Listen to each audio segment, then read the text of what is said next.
الرحمن الرحيم الحمد لله رب العالمين والصلاة والسلام على رسوله الأمين وعلى آله وأصحابه أجمعين ومن تبعهم إلى يوم الدين أشهد أن لا إله إلا الله وأشهد أن محمدا عبده ورسوله اللهم صل على محمد وعلى آل محمد لا حول ولا قوة إلا بالله العلي العظيم Assalamualaikum warahmatullahi wabarakatuh.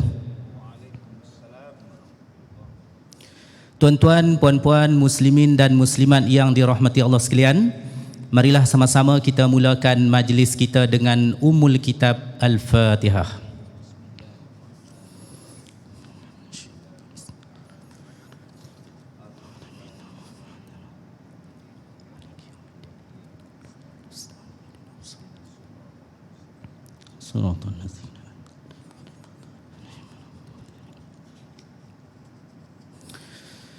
Yang berusaha Ustaz Haji Hanafi Haji Hamdani, Pengarah Bahagian Haliwal Islam, Pejabat Naib Chancellor UiTM Shah Alam. Yang berbahagia Datuk Ustaz Muhammad Kazim Ilyas, penceramah kita pada pagi ini. Seterusnya tuan-tuan, puan-puan, muslimin dan muslimat yang dirahmati Allah sekalian. Alhamdulillah, bersyukur kehadrat Allah Subhanahu wa taala. Pada pagi ini dapat kita bersama dalam program Wacana Kalam Hijrah tahun 2022-1444. Jadi alhamdulillah kita bersyukur juga kehadrat Allah Subhanahu wa taala kerana hingga ke saat ini dapat kita masuk ke tahun baru. Dengan masuknya tahun baru ini maka bertambahlah usia kita. Jadi kita mohon kepada Allah Subhanahu wa taala, dengan tambahnya ilmu kita ini maka bertambahlah amal ibadah kita insya-Allah.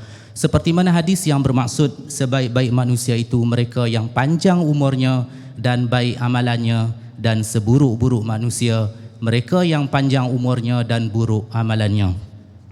Jadi muslimin dan muslimat yang dirahmati Allah sekalian, hijrah perlu mengambil masa yang lama, hijrah memerlukan kekuatan, dan hijrah perlu disiplin yang tinggi. Jadi tanpa semua itu, hijrah akan menjadi sukar. Jadi untuk mengetahui dengan lebih lanjut transformasi hijrah ini, alhamdulillah bersama dengan kita Datuk Ustaz Muhammad Kazim Ilyas, iaitu pendakwah bebas dan merupakan pengasas Pusat Pendidikan Al-Barakah. Jadi terima kasih kepada Datuk kerana sudi bersama dengan kita pada pagi ini. Jadi sebelum saya menjemput dan mempersilakan Datuk, suka saya maklumkan bahawasanya pada pagi ini kita ada kuis. Jadi sebanyak 10 soalan ini akan saya baca di penghujung program nanti, dan hadiah dia berupa barangan. Jadi jangan ke mana-mana, tunggu hingga ke penghujung program nanti insya-Allah. Jadi nampaknya Datuk pun telah pun bersedia. Jadi dengan tajuk Transformasi Hijrah Keluarga Malaysia Pemangkin Kemakmuran, dipersilakan Datuk untuk ceramah pada pagi ini.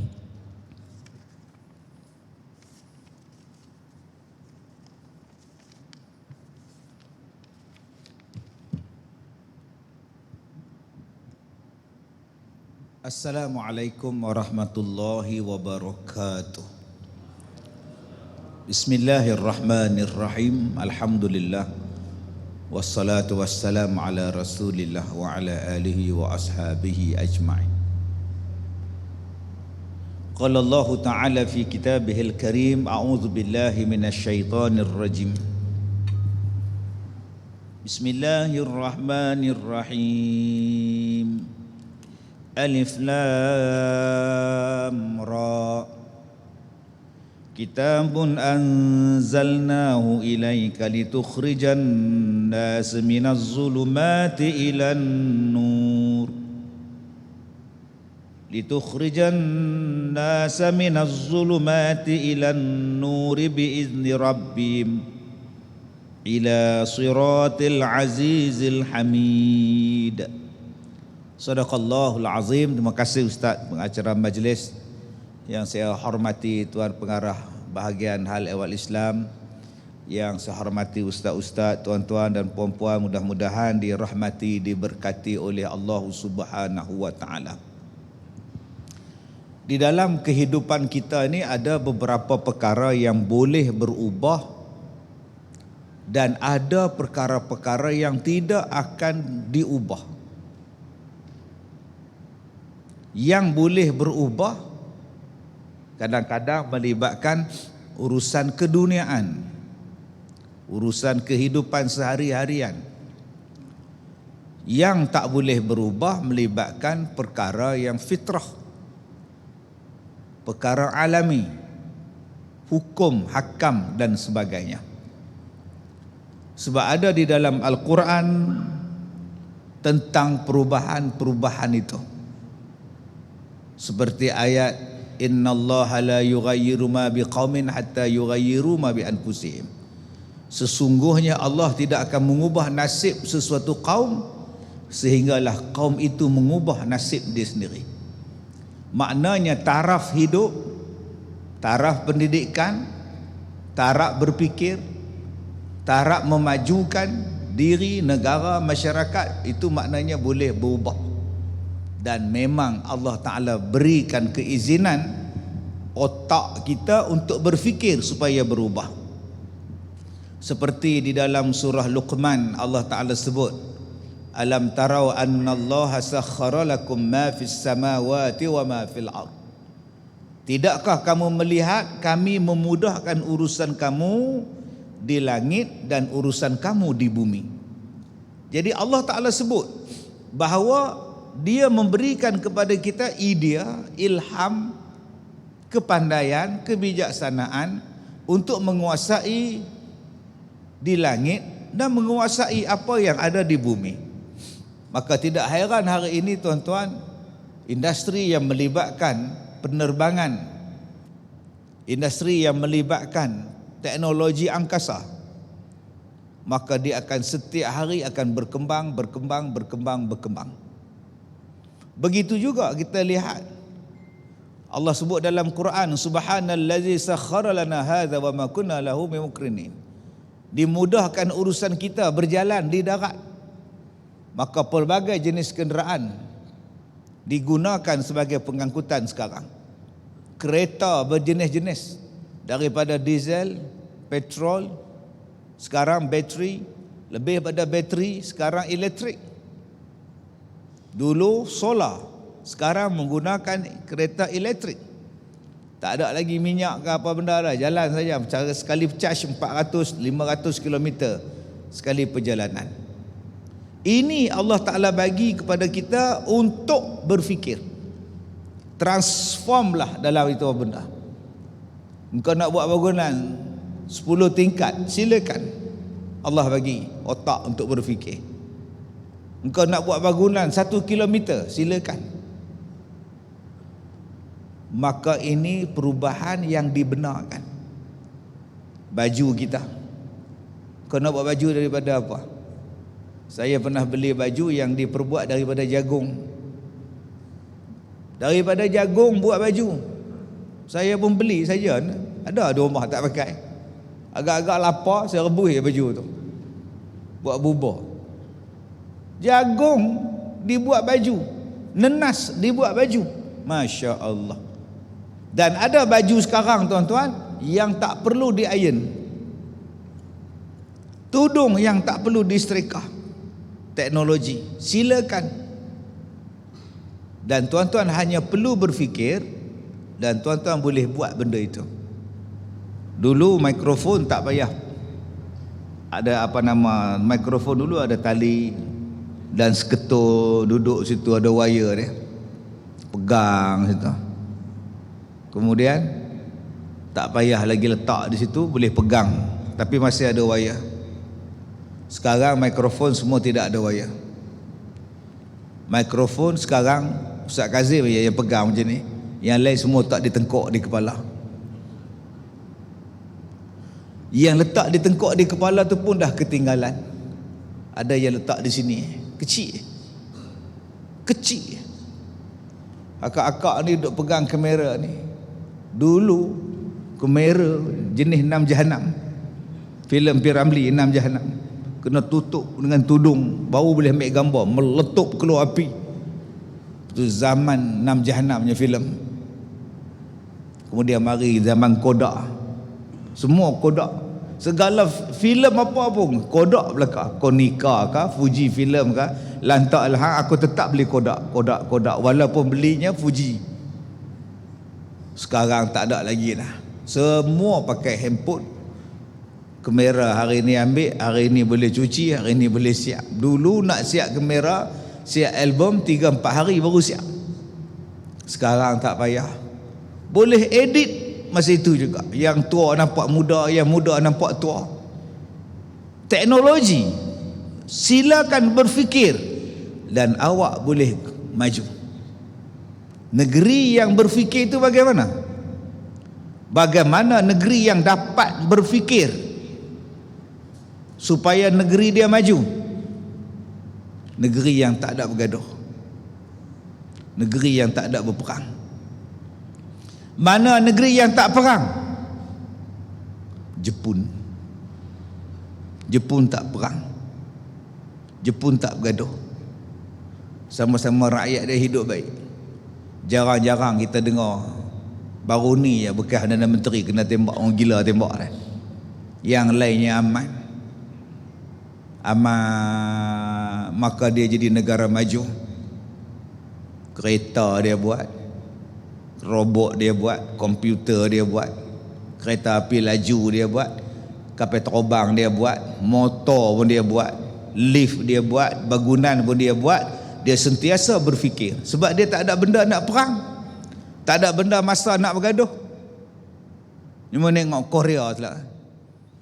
Dulu Korea asyik bergaduh sesama rakyat dia, bergaduh dengan kerajaan, tunjuk perasaan, sehinggalah orang yang mempunyai kilang gas pemedih mata menjadi orang yang paling kaya di Korea pada masa itu.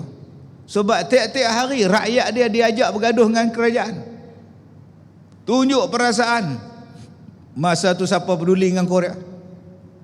Bila Korea berdamai sesama rakyat dan kerajaan dia, mereka mula mengorak langkah. Sekarang kereta mereka bersaing dengan kereta Jepun. Jepun ada Toyota, kami ada Hyundai. Jepun ada Honda, kami ada Kia. Jepun ada teknologi, kami ada Samsung. Jepun ada ini, kami ada K-pop. Maka Korea tak ada masalah, rakyat dia tak ada masalah nak fikir nak bergaduh, mereka jauh ke hadapan. Negara yang tak berperang lagi siapa? China.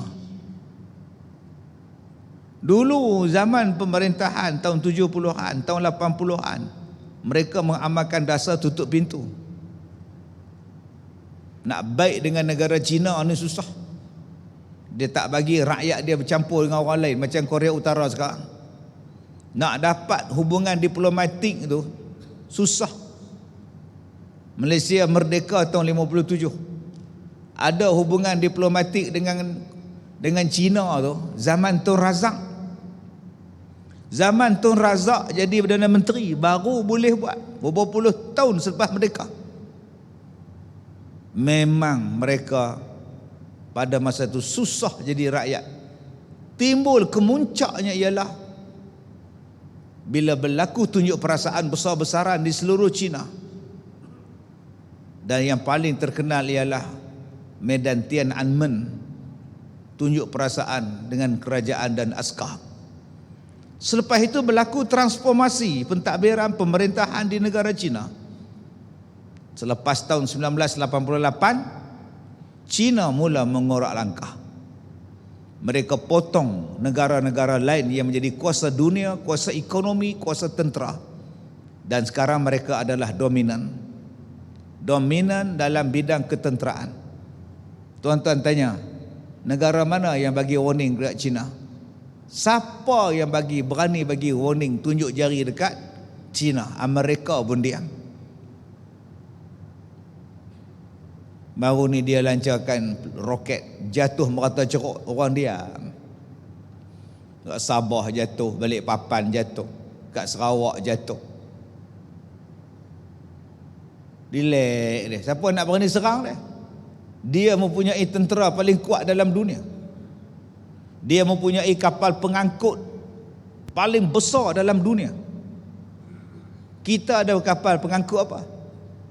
Amerika ada kapal pengangkut USS Resolve lah apa bala semua, dia tak peduli. Yang dia terbit lagi besar, tuan-tuan. Siap hospital bergerak, China dah. Kereta kebal, peluru berpandu. Dia jadi kuasa dunia.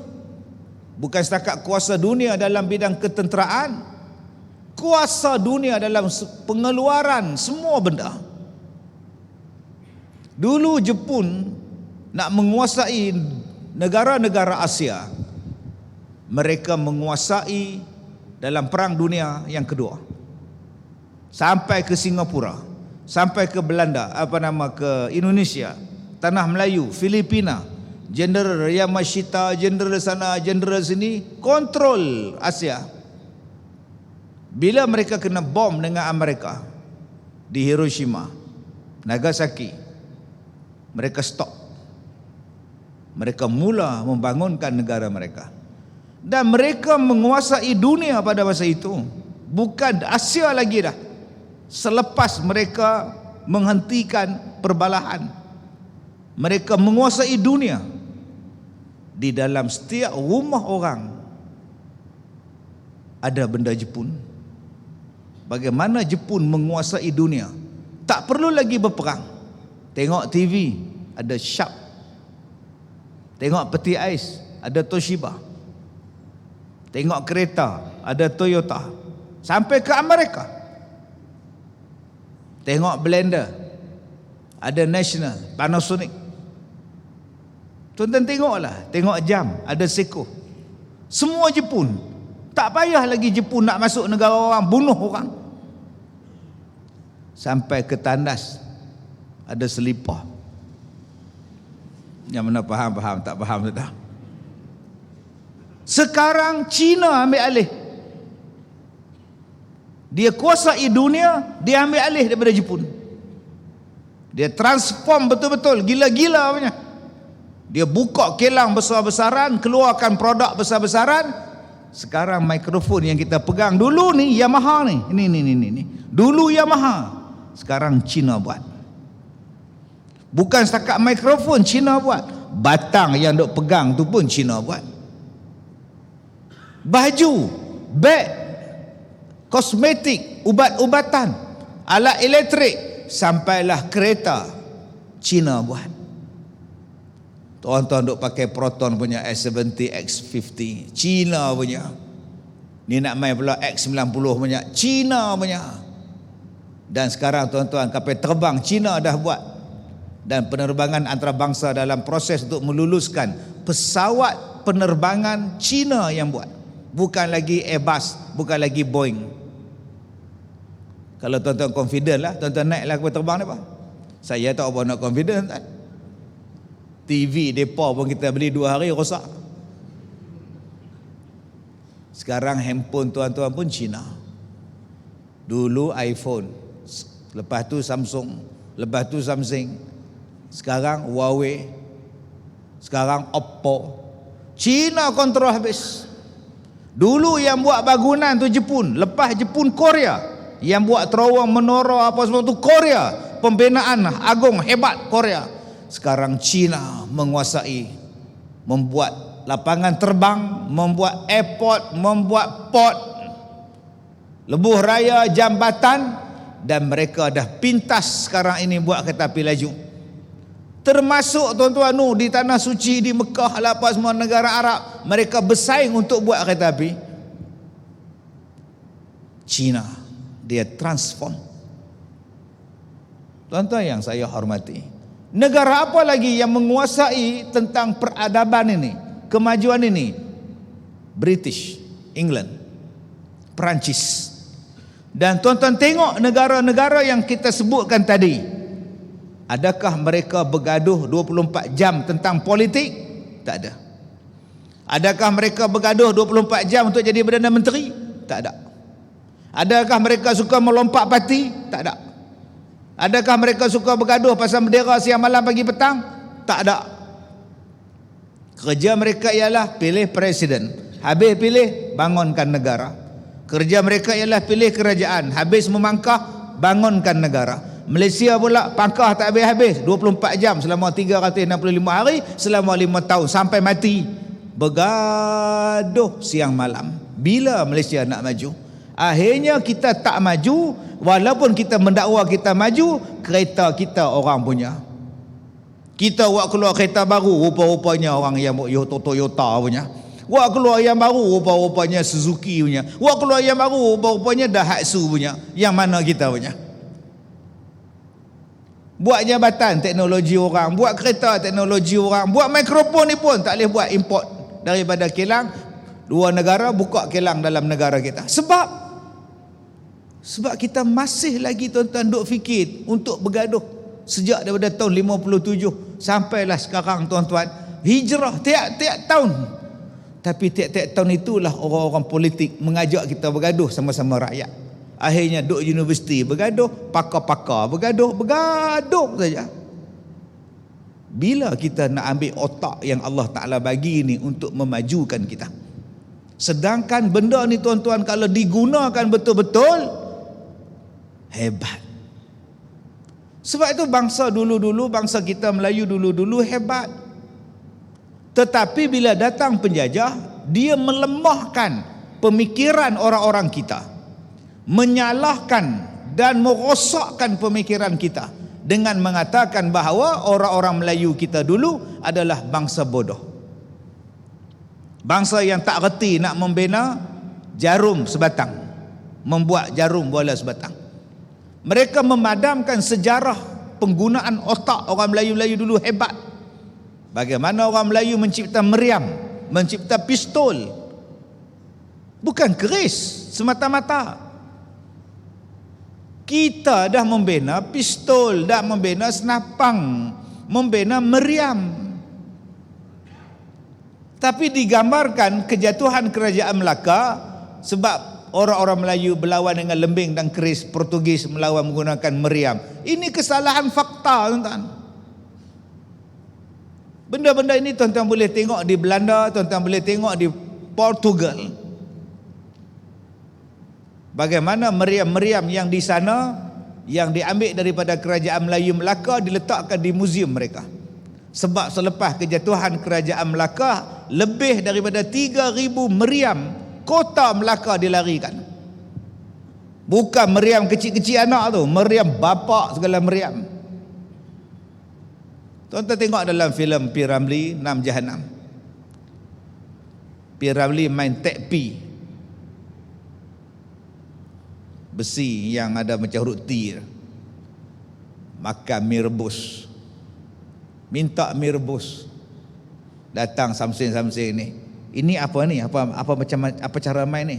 P. Ramlee kata pegangnya macam ini, cara mainnya gerubuk mampu empat-empat tu. Tu nama dia tekpi. Kemudian ada satu lagi hero dalam filem tu, nama dia Laksmana tu, lakonan Yusuf Latif. Yang P. Ramlee main tekpi, Yusuf Latif pula ada senjata hikmat. Senjata hikmat. P. Ramlee tanya dekat dia, senjata hikmat apa yang tuan hamba gunakan?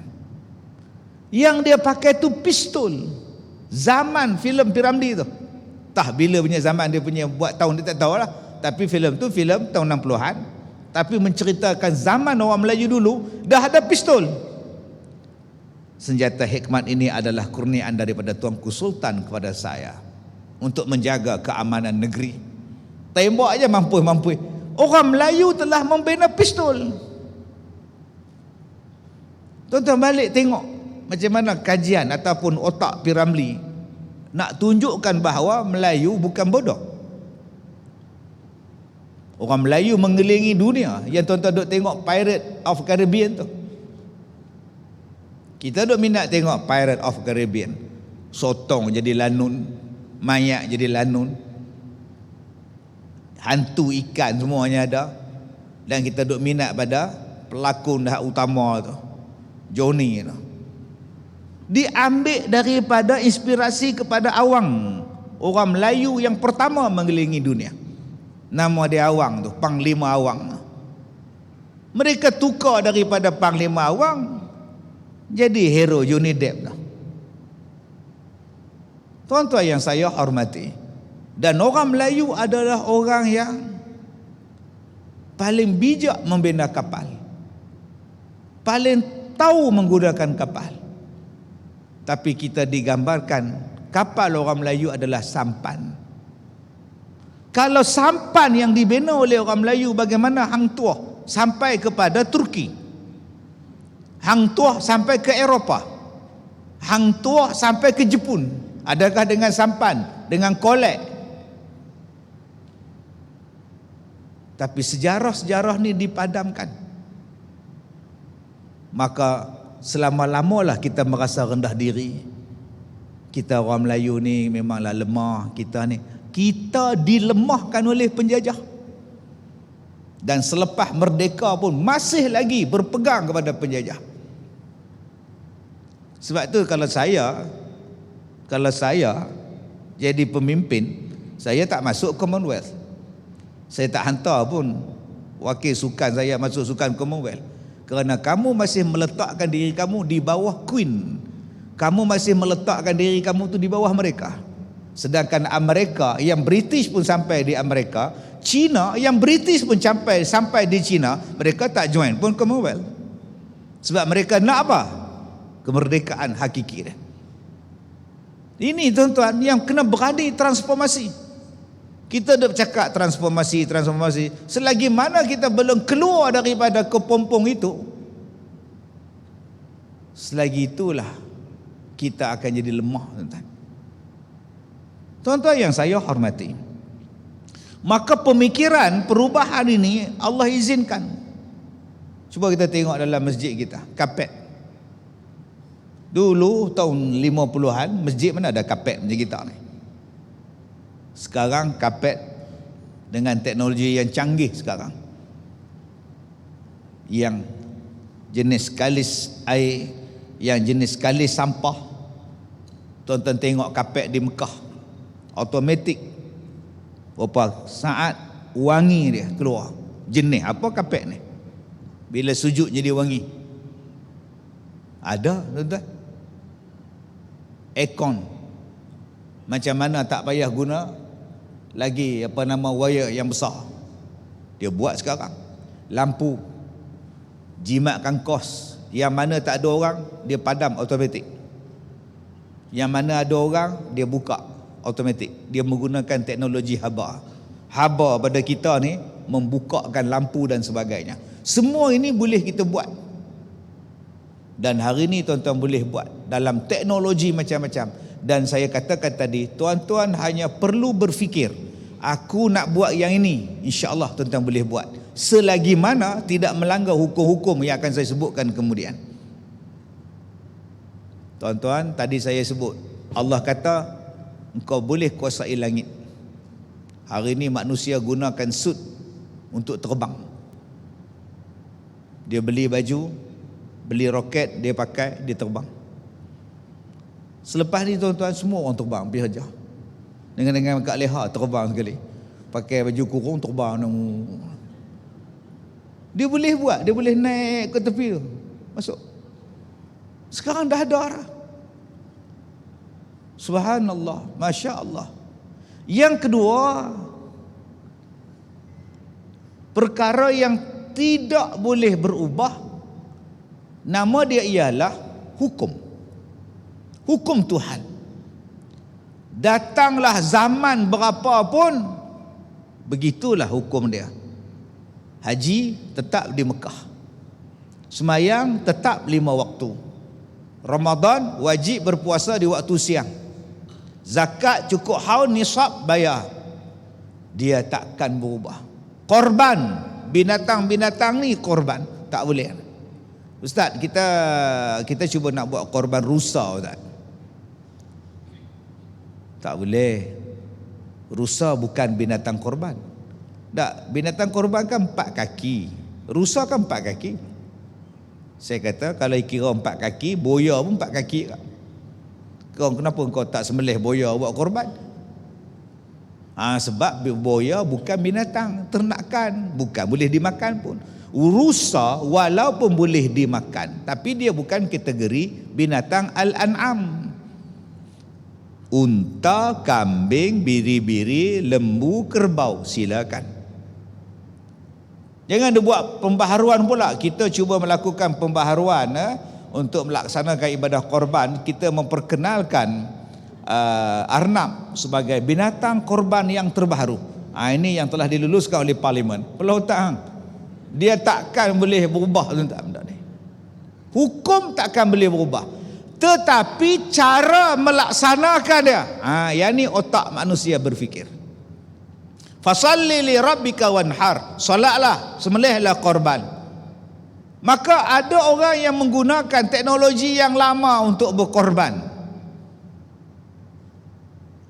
Dia ambil tali, lawan dengan lembu. Ada yang pergi randuk lembu, mentang-mentang dia ahli rugby, masuk dalam YouTube, Facebook, dia tanduk lembu, rebah lembu. Dia pun komen, mana-mana nak korban tahun depan, panggil abang ni. Ada yang mati, dia nak kena terajang dengan lembu tiap-tiap tahun. Tak guna, tak mau guna otak bagaimana supaya lembu tadi senang ditumbangkan. Ciptakan satu sangkar besi, masukkan dia ke dalam sangkar besi, terbalikkan sangkar besi, keluarkan kepala lembu saja, kau sembelihlah dia. Kau tak payah nak panggil beratus orang nak tumbangkan seekor, kau tak payah nak dikejar lembu, kau tak payah nak ditanduk lembu. Selesai masalah dengan penggunaan sangkar elektrik ini. Dia masukkan, elektrik akan menggerakkan sangkar tadi, dan kita sembelih dia, lembu dalam keadaan tumbang dengan begitu mudah sahaja. Orang bukan Islam pun tengok, oh cantik. Sekarang tuan-tuan, orang bukan Islam, dia perli kita. Ada yang tanduk lembu, ada yang pijak lembu. Dah lah lembu tu kena sembelih, datang pula orang duk atas dia supaya lembu tak bergerak. Cuba di situ. Solatlah kamu, silakan sembahyang. Macam mana nak bagi lurus sembahyang? Guna kepala otak. Kita dah buat saf ini, insya-Allah lurus. Solatlah kamu dengan khusyuknya. Kita bubuh aircon, tak timbul lagi masalah panas. Gunakan otak. Wuduklah kamu sebelum solat. Macam mana nak sediakan tempat wuduk? Ada yang buka air, ada yang tak payah pulah kepala paip, masuk saja tangan, air akan keluar. Itu kebijaksanaan kita. Macam di Andalusia dulu ni, bila masuk waktu keluar air, nak ambil wuduk. Macam mana teknologi orang dulu boleh buat air keluar sendiri? Air keluar sendiri daripada batu ni, macam mana teknologi dia? Orang kita heran. Dia pergi buka batu tu nak tengok apa benda yang mereka buat. Sampai sekarang tak keluar dah air dia. Jadi tuan-tuan yang saya hormati, gunakan teknologi itu. Nak pergi haji, silakan naik kapal terbang, silakan. Yang tu tak salah. Ada orang ajak saya buat haji naik konvoi. Dia kata, ustaz boleh tak kita buat konvoi pergi haji, kita naik motor, ustaz jadi duta, kita jalan sekali. Saya kata naik motor apa EX5. Saya kata apa pergi lu? Aku naik kapal terbang, kita jumpa kat Mekah. Agak-agak bila nak sampai tuan-tuan? Sampai Pulau Pinang sikit urat tu, tiba-tiba Mekah beribu kilometer lagi. Kalau saya balik dah. Allah bagi mudah untuk hang naik kapal terbang, hang landing tidur saja sampai. Di Mekah tu pula, di Arafah pula panas, ya Allah, sediakan kemah ada aircon. Di Mina panas, sediakan kemah ada aircon. Air pula susah, masukkan air celah-celah jalan dia, buat kemah dalam dia pula, dekat-dekat dia ada tandas berselerak. Masya Allah, senang. Saya sakit ustaz, macam mana nak buat wukuf? Naik ambulans. Saya susah ustaz, tak boleh berjalan. Kau tawaf, kau nak tingkat atas, kau naik motor elektrik, kau pusing lah. Itu namanya tak salah. Dulu orang angkat tawaf, angkat orang macam keranda tu, bawa Pakcik Leha tu sakit pinggang, usung tu arak tu, yang rebah pun ada. Sekarang mana ada dah yang duk usung lagu tu. Tahun 70-an ada lagi, 80-an ada lagi. Kemudian dia kata, okey, sekarang kita boleh tolak menggunakan wheelchair waktu tawaf. Bila tolak berlaga kaki orang depan, luka pula dah, haram jadah betul duduk marah ni. Main tolak saja. Sekarang tak boleh dah, hampa naik di atas. Dulu waktu sa'i tu, tuan-tuan cuba tengok tong Arab tolak mak kita tu. Dia minta 200. Dia sekali tolak 200. Oh, dia minta pada kita 20 minta ni. Laju dia tolak. Bila sampai Bukit Marwah tu, dia lepas mak kita. Dia tengok dari atas. Mak kata, "Hai, mak duk menjerit dia. Dia duk gelak kat atas. Cilaka betul tu Arab ni. Dia letih. Kata, oi, dia duk tolak kita. Sekarang tak ada tolak dah. Semua mak kita dengan pak kita naik. Babai kita lagi, oi, naik motor elektrik. Balik ke Malaysia dia beli 2, habis pergi masjid, naik motor elektrik. Itu otak berfikir. Macam mana engkau nak buat? Dulu masjid bukannya ada 4 tingkat. Sekarang Masjidil Haram tu dia, sa'i dia tu dia, mataf dia tu dia punya banyak. Tuan-tuan yang saya hormati, hukum dan ibadat takkan berubah. Jangan tuan-tuan kata, ustaz, imam kita orang di taman kita ni, imam kita Haji Yusof, dia 4 senawi lah. Kemudian Haji Din dia sekolah Arab lah. Kemudian Ustaz Ismail dia UIA. Kemudian Ustaz Bidin tu UM. Tapi kita punya ustazah baru balik dari Mesir 7 tahun. Jadi kami kaum ibu dah sepakat dah nak lantik ustazah ni jadi imam kita di masjid. Kenapa pula? Yalah, dia Mesir, Al-Azhar. Yang ni UIA je, lokal je. Ini yang international, ustaz.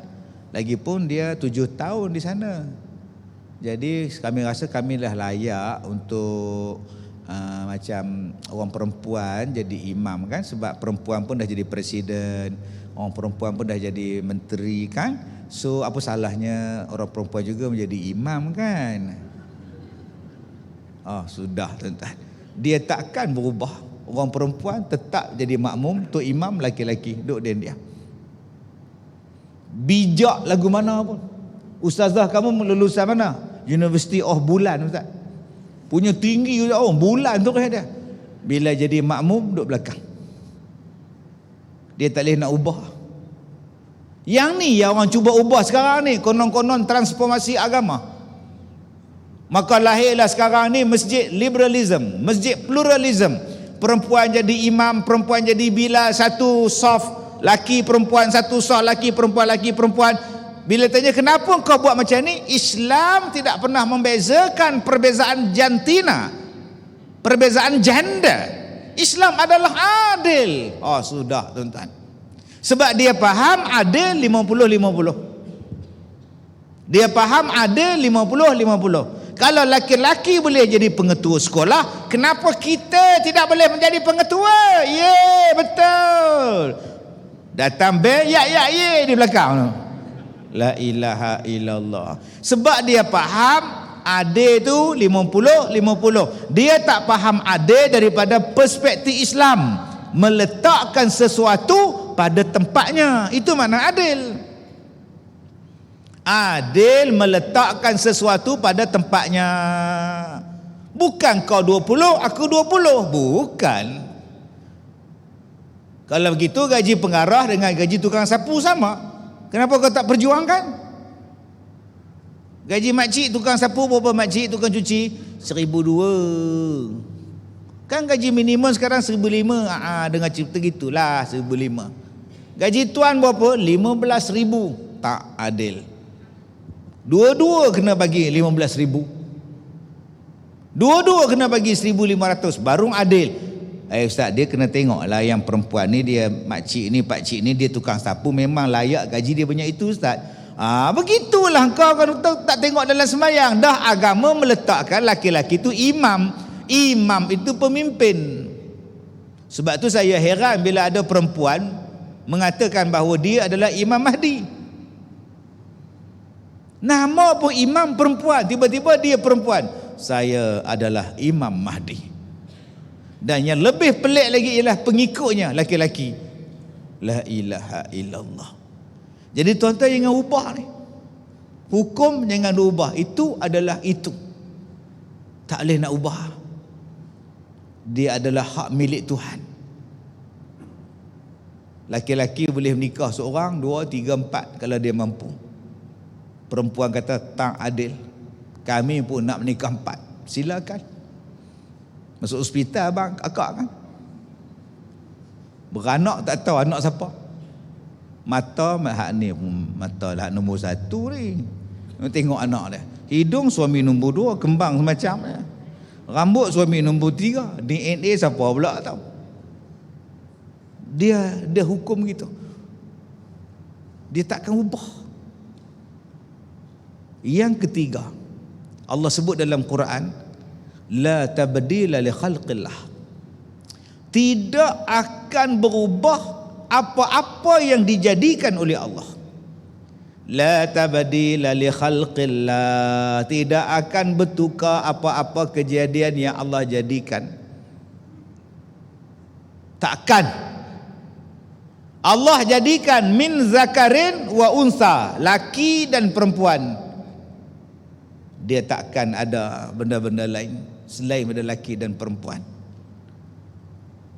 Awak ini anak awak apa? Laki, yang sulung laki. Yang nombor 2 tu, nombor 2 perempuan. Nombor 3, nombor 3 ni campuran laki dan perempuan. Nak sebut apa tu? Sebab dia bila anak yang pertama laki, yang kedua perempuan lah. Yang ketiga ni dia varian baru lah, sebab campuran bapa, campuran mak dia dapat menghasilkan varian yang baru. Oi. Mana ada varian yang baru pada ciptaan Tuhan? Varian yang baru kereta, varian diesel, varian petrol, bahagian bateri, varian elektrik. Itu betul ada varian. Handphone 13, 12, 11, 10 iPhone, betul-betul. Sebab manusia yang buat. Manusia buat, dia ada varian dia. iPhone 9, iPhone 5, dulu iPhone 4, nak iPhone 5, iPhone 6, 7, 8, 9, 10. Sekarang 13, 14. Kenapa dia ada varian? Sebab manusia yang membuatnya. Tetapi bila Allah Ta'ala menciptakan, dia tak ada. Yang tu lah tuan-tuan. Sebab tu tuan-tuan tengok muka rimau, macam tu lah rimau. Ni rimau jenis apa? Dia ni varian yang baru ni. Dia campuran ni rimau. Oh, bukan harimau Malaya, bukan. Bukan harimau kumbang, bukan. Dia lain sikit, dia barunya. Tuhan baru buat. Kalaulah Allah buat macam tu, manusia tak akan boleh jadi khalifah, sebab dia tak boleh nak settle masalah. Sebab itulah penyakit manusia sama.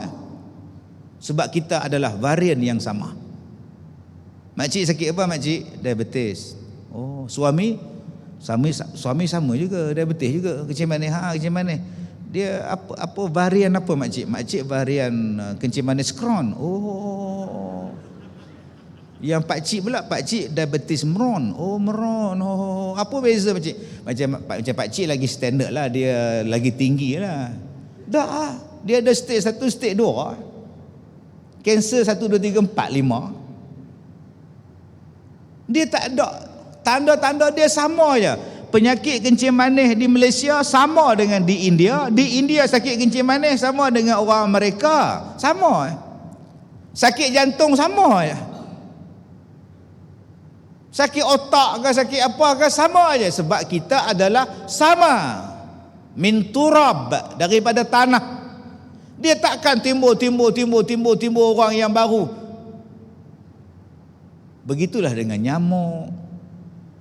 Nyamuk Aedes. Dia takkan timbul varian baru.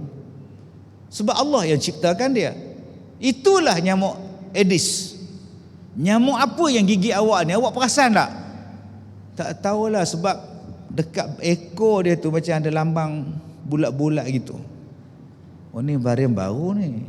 Selalunya dia belang-belang. Aedes. Tak. Dia polka dot. Oh. Polka dot pula tuan-tuan. Dah, kalaulah manusia jadi macam tu, bila dia jadi khalifah, dia takkan ubah tuan-tuan. Allah sebut, tuan-tuan tanam pokok nangka, buah nangka lah keluar.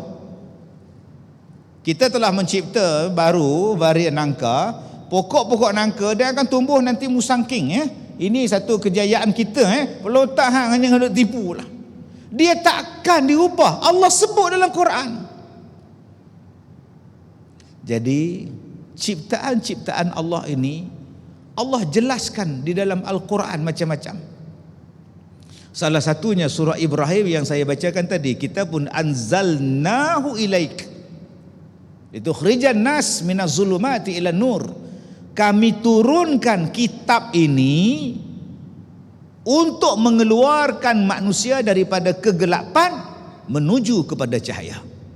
Selama mana kita tak menggunakan Al-Quran, selama itulah tuan-tuan tak boleh berhijrah, melakukan transformasi. Tuan-tuan akan sentiasa berada dalam kegelapan. Tuan-tuan akan sentiasa berada dalam gelap kalau tak menggunakan Quran. Sebab Allah sebut dah, zalikal kitab tilka ayatullah kitabun anzalnahu ilaika litukhrijan nas. Berapa banyak ayat Allah Ta'ala sebut. Al-An'am Allah Ta'ala sebut minaz zulumati ilan nur. Al-Baqarah Allah Ta'ala sebut minaz zulumati ilan nur. Dari gelap cahaya, gelap cahaya, gelap cahaya. Selagi mana kita tak ikut Quran, kita walaupun cerah, kita gelap. Al-Quran yang membawa cahaya. Baik, apa dia? Kesilapan kita sekarang, kita mengatakan bahawa kita adalah orang yang maju. Kita umat yang paling maju. Itu silap kita. Sebab di dalam Al-Quran kata, orang dulu lebih hebat daripada kamu. Masyarakat dulu lagi hebat daripada kamu. Asyadda minhum quwwah, kata Allah. Mereka lebih maju, mereka lebih moden, mereka lebih hebat daripada kamu. Tetapi kerana mereka engkar kepada Allah, aku hancurkan mereka seolah-olah mereka tak pernah wujud dalam dunia. Kaum Ad, kaum Samud. Maka orang kita rasa kita lah yang paling canggih sekarang. Ustaz, jangan kelentong lah. Apa tak kelentong pula? Quran cakap. Allah Ta'ala sebut kepada Nabi Nuh, wasna'il fulk bi'ayunina wa wahyina. Wahai Nuh, buatlah kapal dengan pemerhatian kami dan wahyu daripada kami. Buat kapal. Al-fulk, buat kapal. Soalan dia, berapa ribu tahun dah kisah Nabi Nuh? Beribu-ribu tahun. Berapa umur Nabi Nuh? Umur dia saja hampir 1000 tahun. Cuba tuan-tuan bayangkan, kalau 1000 tahun takkan dia duduk tak pakai baju? Tuan-tuan sekarang ni pun, dulu kita pergi sekolah jalan kaki, kemudian dah makin maju naik basikal, makin maju sekarang naik motosikal pergi sekolah, makin maju hari ni pergi kereta, naik kereta pergi sekolah. Dulu TV hitam putih, sekarang TV warna. Dulu TV gemuk-gemuk, sekarang TV nipis. Selepas beberapa tahun kita maju. Takkan Nabi Nuh tak maju? 1000 tahun umur dia saja. Takkan dia tak pandai masak? Takkan dia makan daging mentah? Sebab orang dulu-dulu sebut zaman dulu-dulu primitif. Zaman dulu manusia purba, baju tak pakai, tak pandai menggunakan api, tak pandai masak, tak pandai. Tapi dia lupa Nabi Adam daripada syurga. Saya ceramah di Kuching. Habis ceramah, dia ajak saya makan. Duduk tunggu order tak sampai lagi, datang budak muda. Ustaz Kazim kan? Saya minat sama kamu. Terima kasih. Ustaz, ya, kamu asal mana?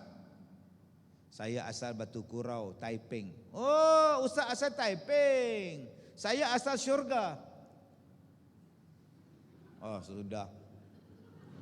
Saya tengok muka dia. Syurga tu ada dua, keturunan Adam ke keturunan Iblis? Diam terus dia, tuan-tuan. Pandai nak cah kita, tuan-tuan. Saya tanya dia pula, Adam pun daripada syurga, Iblis pun daripada syurga. Awak syurga, Adam ke Iblis? Lari terus dia. Nabi Adam adalah ahli syurga. Dia membawa budaya syurga ke dunia. Nabi Adam wa'allama Adam al-asma'a kullaha. Dia ajar kepada Nabi Adam semua benda. Takkan Nabi Adam tak tahu pakaian, takkan Nabi Adam tu hidup dalam keadaan makan daging mentah. Dia fikir, selama mana tuan-tuan beranggapan bahawa orang dulu-dulu primitif, duduk dalam gua, makan daging mentah-mentah, tak pandai menggunakan api, tuan-tuan berada dalam keadaan zulumat, gelap. Sebab itu kalau nak cerah, ikut Quran. Quran membawa cahaya pada kita. Itulah dia cahaya. Kita sekarang ni bukan setakat kena hijrah daripada perangai buruk kepada perangai baik. Itu hijrah juga. Sekarang zaman artis berhijrah. Saya syukur tuan-tuan, artis sekarang banyak hijrah. Ramai yang masuk tablet. Yang perempuan pula pakai tudung. Ada satu program TV saya jadi host. Bila saya jadi host,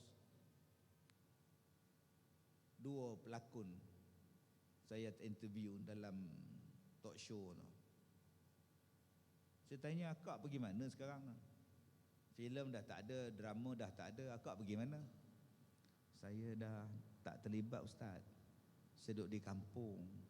Oh, dengan suami. Kita buat bela ayam, bela ikan dan tanam sayur. Oh, memang tak terlibat dengan filem dah, kak. Tak ada apa production ke panggil ke tak? Jangan sebut, ustaz. Saya takut. Oh, sudah. Saya tak nak ingat lagi, ustaz. Jangan, ustaz, saya dah hijrah. Oh, menangis tuan-tuan. Lalas saya tanya dekat dia, ayam tu macam mana ternak dia? Cerita pasal ayam lah, tuan. Itu nama dia hijrah. Langsung tak sebut. Satu lagi artis. Dia ni asal berlakon melawak sikit, jadi latah perempuan. Pakai tudung labuh, pakai perudah. Datang saya temu ramah, sekarang akak bisnes apa? Dah tak berlakon. Saya buat ni produk haji umrah, jual kain ihram, telekung semua. Memang tak nak berlakon dah. Tak nak dah. Saya takut dengan Tuhan. Dia tunduk, tak angkat kepala. Saya nak soal dia tu sebab macam ni, akak dah tak nak berlakon dah. La ilaha illallah. Itu hijrah sungguh lah. Tak maulah, tak mau. Jangan sebut dekat dia. Ada juga yang dah hijrah tapi masih nak sebut. Waktu saya di alam jahiliah, Allahumma salli ala Muhammad. Saya apa yang saya tak buat, minuman apa yang saya tak minum, Allahumma salli ala sayyidina Muhammad. Dia duk cerita lagi. Masa tu duit saya banyak, Allahumma salli ala sayyidina Muhammad. Sampai saya cakap dekat dia, bang, kalau abang dah taubat, abang jangan cerita lagi apa yang abang dah pernah buat. Tutup buku. Nanti abang jadi riak. Jangan. Okey, tu hijrah orang sekarang. Hijrah saya pula daripada ustaz jadi pelakon. Ini pun tanda-tanda kiamat juga, tuan-tuan. Tak lama lagi keluar filem saya pula, Zim Al-Kazim ni. Agak-agak dapatlah 90 juta agak, macam Mat Kilau. Saya Mat Silau. Yang dia orang bertukar jadi ustaz pula jadi dia orang pelik zaman sekarang ni. Betul lah di akhir zaman. Tuan-tuan, saya sebutkan tadi tentang hijrah benda tak baik kepada benda baik, itu hijrah. Benda yang dilarang pada benda yang disuruh, itu hijrah. Hijrah juga ialah daripada benda yang tak betul kepada betul. Sekarang ni kita hijrah pekerjaan, kita hijrah akhlak, kita hijrah perangai. Dulu perangai pemarah, sekarang jadi baik. Dulu perangai kita pendendam, sekarang jadi pemaaf. Sebab Allah pesan dalam Quran, khuzil af, berikan kemaafan. Allah sebut. Kenapa kita nak dendam? Saya dah hijrah ustaz, saya maafkan semua orang ustaz. Khuzil af wa'mur bil urfi wa'arid 'anil jahilin. Allah sebut dalam Quran kan? Tapi ada satu benda lagi kita belum hijrah. Ya. Pengetahuan. Teori belum hijrah. Allah kata wa iz qala rabbuka lil malaikah inni ja'ilun fil ardi khalifah. Kami berkata kepada malaikat, kata Allah, kami nak jadikan manusia sebagai khalifah. Nama dia yang pertama ialah Adam. Allah sebut dalam Quran manusia yang pertama Adam. Itu fakta dalam Quran. Tapi hari ini berapa ramai yang belum hijrah. Manusia berasal dari buruk. Bila nak hijrah? Bila nak hijrah? Teori Darwin dianggap sebagai fakta. Fakta Al-Quran kau padam. Hijrah ke benda? Kita semua ni anak keturunan cucu Adam. Anak-anak cucu Adam yang saya hormati, tuan-tuan dan puan-puan, anak-anak cucu Adam, seorang pun tak marah. Tuan-tuan dan puan-puan, anak cucu buruk yang saya hormati, marah. Oi, anak cucu buruk. Tuan-tuan tulis lepas ni, kita sebagai anak cucu buruk. Mana mau ya? Tadi saya sebut pada tuan-tuan, ciptaan Allah tidak ada benda-benda itu. La tabdila li khalqillah. Asalnya apa? Asalnya beruk, berjalan kaki empat, terlompat. Ini manusia yang pertama. Dia melalui proses evolusi, dia mula tegak sikit tapi bongkok. Jalannya tu. Kemudian evolusi peringkat ketiga, dia mula berjalan tegak tapi kaki masih mengingkang. Dia evolusi yang keempat, dia berjalan tegak, kaki tak kangkang dan bulu makin berkurang. Dia sampai evolusi yang kelima, menjadilah manusia purba, bulu masih banyak pada tempat-tempat tertentu tapi dia sudah boleh berjalan. Inilah dia teori Darwin. Oh, inilah asal kita, asal beruk. Tuan-tuan orang universiti, sampai bila nak ikut benda ni? Fight. Ini bukan fakta. Sebab selama mana mereka mengatakan manusia ni bodoh, dalam Quran sebut manusia telah membina kapal di zaman Nabi Nuh alaihi salam. Soalan dia, antara membina kapal dengan membina rumah, mana yang dahulu orang buat? Rumah, baru kapal. Antara membina kapal dengan membina baju, mana dulu orang buat? Buat baju dulu, baru buat kapal. Tiba-tiba kita belajar, orang dulu duduk dalam gua, orang dulu tak berbaju. Macam mana Nabi Nuh boleh buat kapal? Masya Allah. Dan kapal dia 3 tingkat, bawah, tengah, atas. Panjangnya beratus-ratus hasta, beratus meter. Diperbuat daripada kayu dan sampai sekarang masih bertahan. Wastawat alal judi, kata Allah. Dan para arkeologis cari sampai jumpa dan jumpa. Ada yang kata duduk di gunung Ararat di Turki, ada yang kata duduk di Armenia. Dan mereka ambil kayu dia, cari kenapa tidak rosak kapal Nabi Nuh. Teknologi apa Nabi Nuh pakai? Yang ni tuan-tuan, otak kita berfikir, teknologi apa? Macam mana dia boleh buat kapal seorang-seorang dia? Teknologi apa yang dia pakai? Yalah ustaz, Nabi Nuh tinggi, setakat dia buat kapal senang ustaz.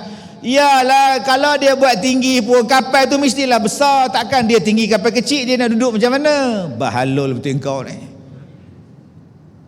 Kalau dia tinggi pun saiz kapalnya pun mesti besar. Mana ada orang tinggi buat kapal kecil duduk 80 orang, mana muat? Oi, kaki lunjuk. Tak ada.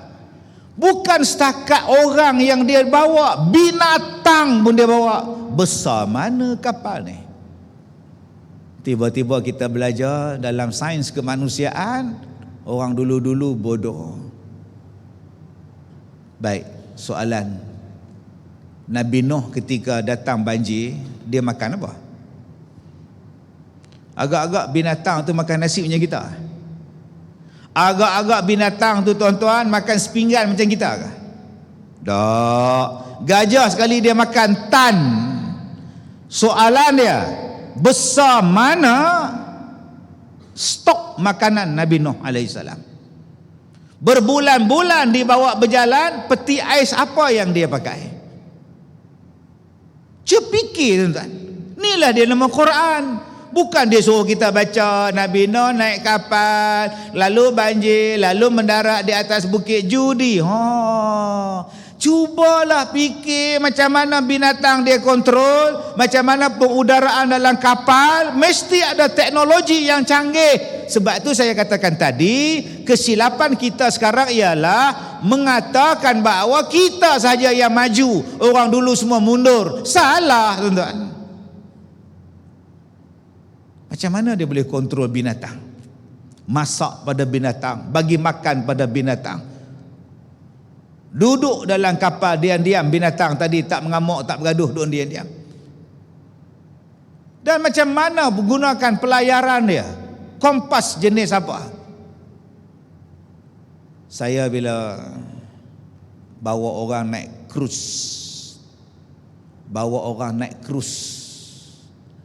saya ustaz pertama dalam Malaysia ni yang bawa orang naik kapal, yang mana kapal tu ada arak, ada kasino, 13 tingkat cruise dia. Tahun 2015, 2014, 2015, 2014 saya bawa. Asalnya saya dapat tiket free 4 travel bagi. Ustaz, kami nak sponsor Ustaz naik cruise. Natang apa cruise? Kapal persiaran. Cakaplah kapal persiaran, saya ni tak erti. Dapat 4 tiket, bawa saya punya timbalan saya naik kapal.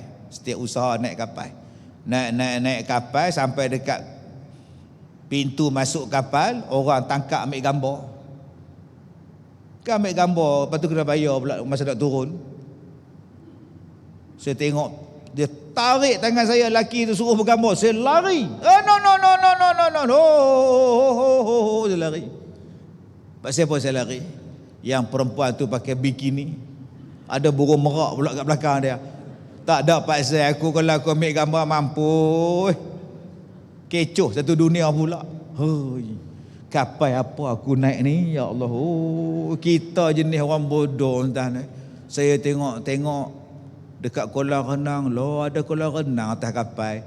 Orang pakai duduk berenang. Astaghfirullahalazim, ya Allah. Kepiah saya ni mula-mula duduk garu kepala, garu-garu, taklah pekik, tak pakai dah entah. Jalan, Allah, kasino pula. Aku naik kapal dah kasino, silap nak turun tak boleh dah, kapal dah berjalan. Kita dah terkena tuan ji, duduk atas kapal malam-malam, duduk tengok langit. Aduh. Saya tengok dekat kolam renang, mereka dah tutup buah jaring dah, tak ada orang dah. Tinggal kami 4 orang duduk atas tu. Kawan saya nama Mukhtar. Kalau kita bawa pelajar-pelajar kita sini bagi tahu malam-malam tengok bintang, besarnya alam, kita je kecil. Tengok laut tak nampak apa tahu, kalau lemah mampu kita. Kita ni besar 13 tingkat, rupanya bila duduk di laut yang luas kita kecil. Maha suci Tuhan. Bayangkan kita semayang ramai-ramai atas ni bawah tu pula kita buat ceramah. 2 tingkat dek ni kita semayang enter bang ana imam. Boleh tok? Boleh orang Batu Kurau. Cakap bahasa Lenggong, bahasa Gerik, bahasa Balai. Boleh ana ikut sudah. Saya kata kalau enter setuju kita buat. Balik ke darat 4 hari lepas tu jumpa syarikat. Dia tanya saya, you ada duit? Wah, geram tu. You ada duit? Saya tanya kenapa? Kalau you nak ini kapal, sekali pelayaran 4 juta. Saya pun cakap, aku memang tak ada duit 4 juta. Mula-mula geram. You mana ada duit? Geram tuan-tuan. Tapi bila dia sebut 4 juta, aku tak ada duit 4 juta. Macam ni bos, saya sewa kabin by kabin. Saya ambil dulu 100 kabin. Okey. Tengok-tengok naik 1,700 orang. Fully book kabin semua Ustaz Kazim punya. Nganga Cina. Tak bayar 4 juta, semua kabin kami masuk. Akhirnya kasino tu saya tulis, rombongan Ustaz Kazim dilarang masuk.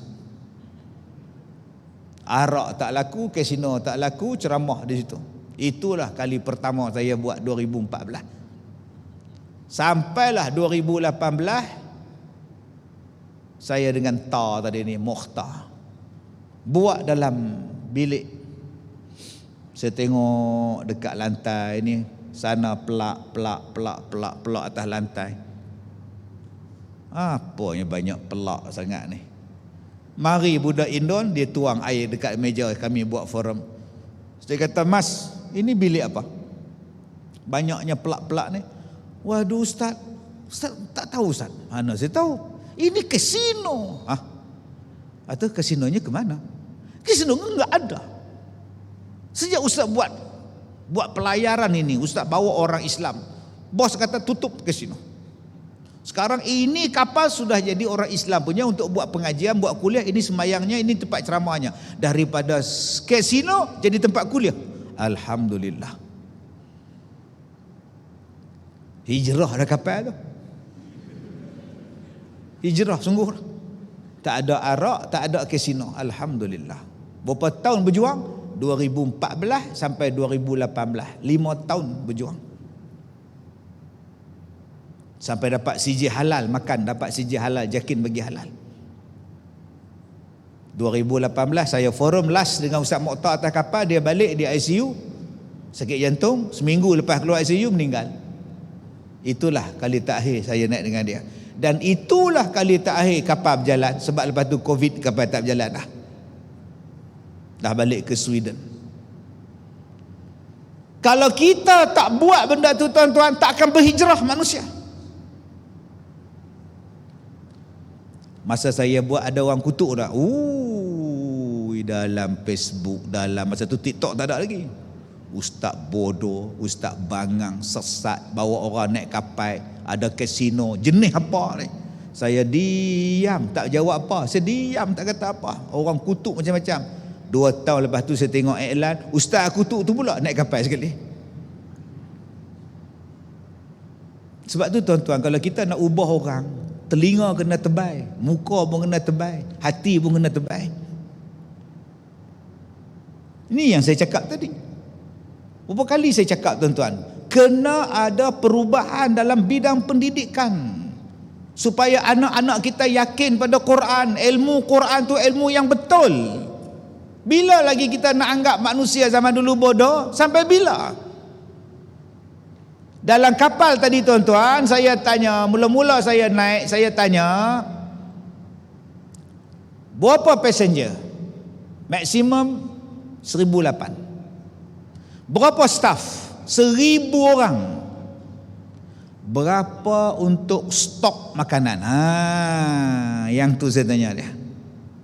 Udang hang berapa kilo, air hang berapa tan, ikan berapa tan, beras berapa tan, pinggan mangkuk berapa tan untuk 2,800 passenger tuan-tuan. Hanya untuk pelayaran 4 hari. Tu dia satu perut kapal tu, makanan semua, peti air bersusun. Masya Allah. Tu Tu yang saya seronok bila saya jadi orang besar dalam kapal tu. Bos dia panggil, "Ustaz, ikut saya." "Mana bos?" "Ikutlah." Rupanya nak naik atas kapal, nak tengok pilot kapal, bawa kapal. Oh, Mak Saleh 4 orang, seorang perempuan, 3 lelaki. Saya duduk sebelah perempuan tu, duduk tengok rambut perang. Saya kata, "Boleh tak saya bawa?" "Boleh." Pegang benda tu, kecil je, besar ini je. Tuan-tuan ingat kapal ni besar steering lah. Pula berdoa tuan-tuan. Oh, dia lagu tu je, gila. Ya, hak tengah-tengah tu baru ada, hak besar tu. Begini letakmu lembut gila. Bila nak sampai dekat dermaga tu, dia nak kona, oh macam ini. Hidrolik semua. Besar ini. Mak Saleh tuan-tuan. Saat lagi bawa pula, "Jom kita pergi bawah pula." Ketegang.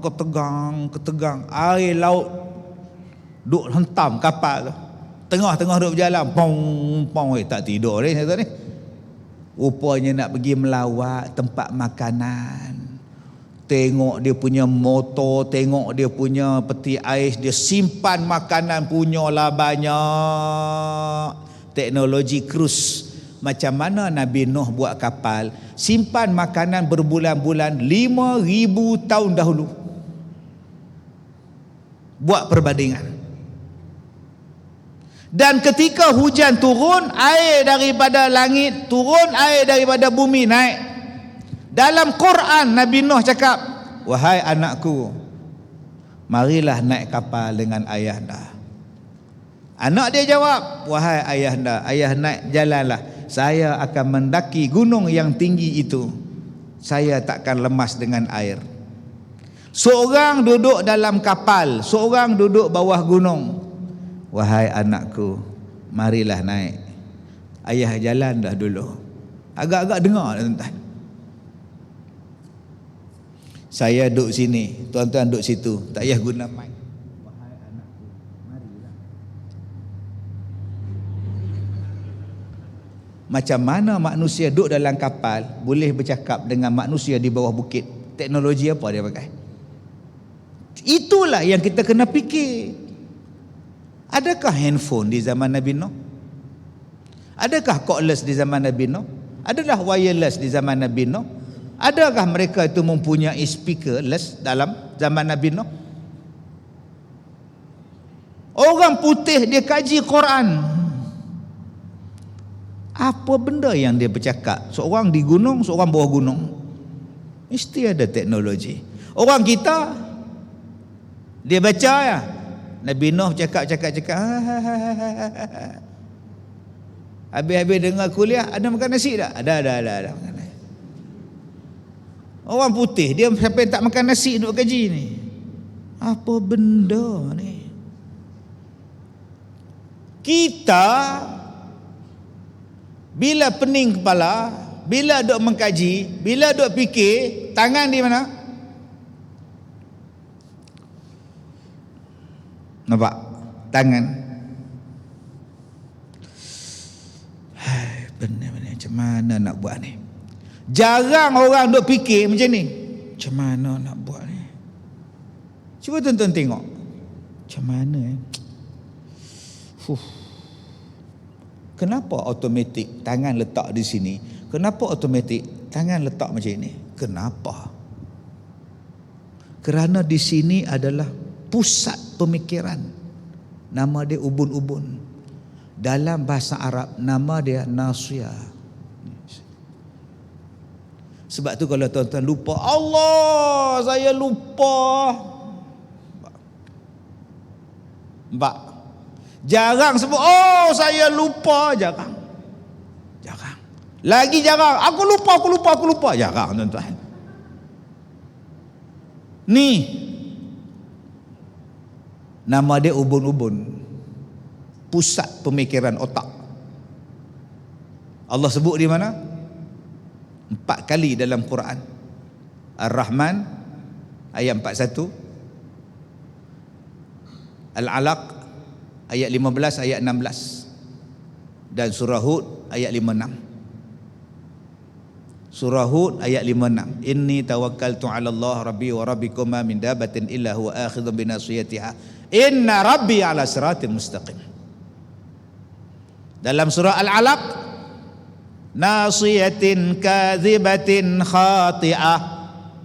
Balik buka Quran. Kalla la illam tantahi la nasfa'an bin nasiyah. Kalla, ingat kalau kamu tak stop, kami tarik ubun-ubun kamu. Kami tarik keluar ubun-ubun kamu. Nasiyatin kazibatin khati'ah. Ubun-ubun yang menjadi penipu dan ubun-ubun yang berfikir benda jahat. Dalam Quran sebut ubun-ubun adalah pusat pemikiran. Sebab itu Allah Ta'ala warning dalam surah Al-Alaq. Warning pasal apa? Kisah Nabi Muhammad dilarang sembahyang. Ara'aital ladzi yanha 'abdan idza shalla. Apa pendapat kamu tentang orang yang melarang hamba, seseorang hamba bersembahyang, sedangkan dia sendiri pun mungkin tak betul. Kazzaba wa tawalla. Tiba-tiba dia larang orang sembahyang. Mungkin orang yang sembahyang itu kata Allah, orang yang berada di atas jalan kebenaran, au amara bit taqwa, dan mungkin orang itu adalah orang yang mengajak ke arah ketakwaan.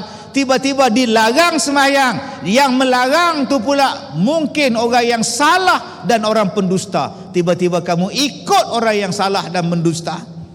Maka Allah bagi warning kepada orang yang menghalang, hentikan halangan kamu, nanti kami campak keluar ubun-ubun kamu di hari kiamat. Ubun-ubun yang penuh dengan penipu, ubun-ubun yang pernah buat kesalahan. Balik buka surah Iqra bismi rabbikal ladzi khalaq. Sayang tuan-tuan, kita diajar di sekolah ayat pertama Iqra, ayat pertama Iqra. Habiskanlah ustaz.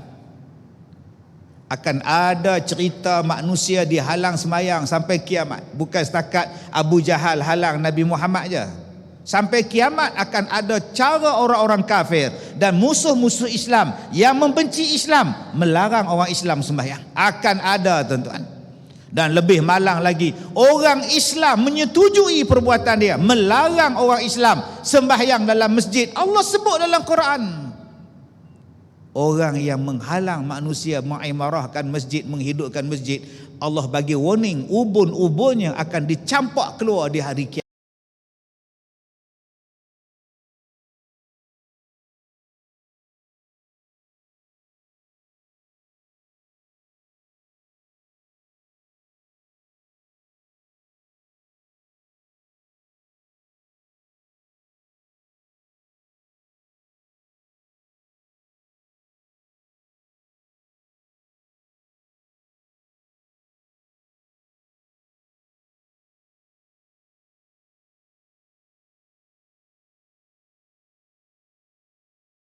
Dalam Quran, maka ulama-ulama tuan-tuan, ahli-ahli dia kaji, ada 4 ubun-ubun dalam Quran. Rupa-rupanya pembahagian otak yang pertamanya, satu di hadapan ni nama dia nasiyah, satu lagi bahagian tepi otak, pelipis otak bahagian kiri kanan, namanya pelipis. 3 bahagian. Dan bahagian belakang lagi, bahagian belakang otak, tempat menyimpan memori, 4 bahagian. Sama dengan jumlah ayat ubun-ubun dalam Quran. Yang ubun-ubun dalam Quran ini kita panggil sebagai frontal lobe, dikawal oleh frontal bone, duduk di sini. Frontal bone tugasnya ialah menjaga frontal lobe supaya otak kita ni elok. Dan bila kita berfikir, bila kita nak bercakap, bila kita nak bertindak, bahagian otak mana yang akan berjalan? Bahagian di sini. Sebab itu kalau orang dia nak ingat, apalah aku ni silap betul, aku nak buat apa ni, apa nak jadi, otaknya di sini. Bahagian memori letak di bahagian belakang. Awak jatuh, terhempas, terlentang ke belakang, memori awak akan lost. Awak tepuk di belakang kepala awak, memori awak akan lost. Sebab simpanan tetap memori di sini tuan-tuan. Ini Quran sebut bahagian ini. Maka kalau awak nak cek dia penipu, cek ubun-ubun dia. Hari ni kalau ujian pembohongan, manusia letakkan di jari dia letak. Ujian, alat mesin pembohong. Kemudian letak di jantung dia, alat dia. Letak di nadi dia. Bila orang tanya kenapa letak dekat tangan, kenapa letak dekat jantung, kenapa letak dekat nadi dia? Sebab nak tengok orang yang berbohong, jantung dia akan laju. Orang yang berbohong, perjalanan darah dia akan laju. Orang yang berbohong, dia akan menggigil pada tangan dia. Maka bila dia berbohong, apabila ada soal jawab, maka graf akan tunjukkan. Walaupun ujian itu tak tepat dan tak dipakai pun di kebanyakan mahkamah di dunia, tapi tetap orang nak buat ujian pembohongan. Tuan-tuan, ulama' kata manusia bila berbohong, darah dia akan berkumpul di bahagian sini. Darah dia merah, tuan-tuan boleh tengok. Sebab tu akak-akak kalau nak tanya suami bohong, cuba tengok dahi dia waktu dia bercakap. Betul ke abang tak ada skandal? Tak ada, betul. Cuba tengok dahi dia. Tuan-tuan, Allah sebut tentang nasiah dalam Quran.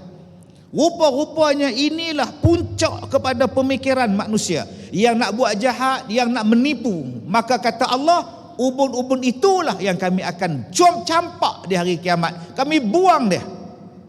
Masya Allah. Jadi siapa kata yang dalam Quran tidak ada sains? Sampai orang putih masuk Islam, dia kaji masalah ubun-ubun. Dia kata macam mana Nabi Muhammad tahu fungsi nasiah? Macam mana Nabi Muhammad boleh tahu fungsi ubun-ubun? Sedangkan tak ada kajian pada zaman itu. Nak kaji apa? Nabi Muhammad tu mulia, makhluk Tuhan paling mulia, dia Nabi. Mari zaman kita hari ni, kita pula tanya dekat ustaz, macam mana Nabi boleh naik ke langit tak pakai baju angkasawan? Macam mana Nabi boleh Isra' Mi'raj tak ada topeng oksigen? Hang ni sawan ke apa? Hang duk tanya baju angkasawan, tapi hang lupa hang tu sawan. Bodoh betul. Adakah hang nak samakan Nabi Isa dengan manusia yang lain? Nabi Isa dapat jadi tanpa bapa? Sains takkan dapat bagi jawapan. Maryam melahirkan anak dia Isa tanpa suami, tanpa disentuh jantan. Apa heran Nabi Muhammad naik ke langit, Nabi Isa boleh buat? Nabi Adam Allah boleh buat daripada tanah, seketui tanah, dua ketui tanah dicampur jadi Adam. Lagi pelik. Malah awak tu lagi pelik. Daripada air mani jadi orang, lagi pelik. Daripada air mani yang hina, min nutfatin amsyajin nabtali, jadi orang. Macam mana air mani boleh jadi mata? Macam mana air mani boleh jadi suara? Sedangkan dia tak ada nilai. Air mani yang hina tu tak ada nilai. Air ni ada orang beli. Ni si master ni ada orang beli. Cuba air mani buh dalam botol. Air mani. Perasa coklat, tobatlah home, tak ada siapa beli. Itulah nilai kita. Tak ada siapa nak, tiba-tiba jadi orang, Allah angkat jadi khalifah. Masya Allah, subhanallah. Ubah, transformasi dalam bidang pengetahuan. Saya nak pergi umrah bulan 11 insya-Allah. Dah lama tak pergi umrah sejak PKP. Saya rindu tiap-tiap tahun dulu-dulu pergi, tiba-tiba tak boleh pergi.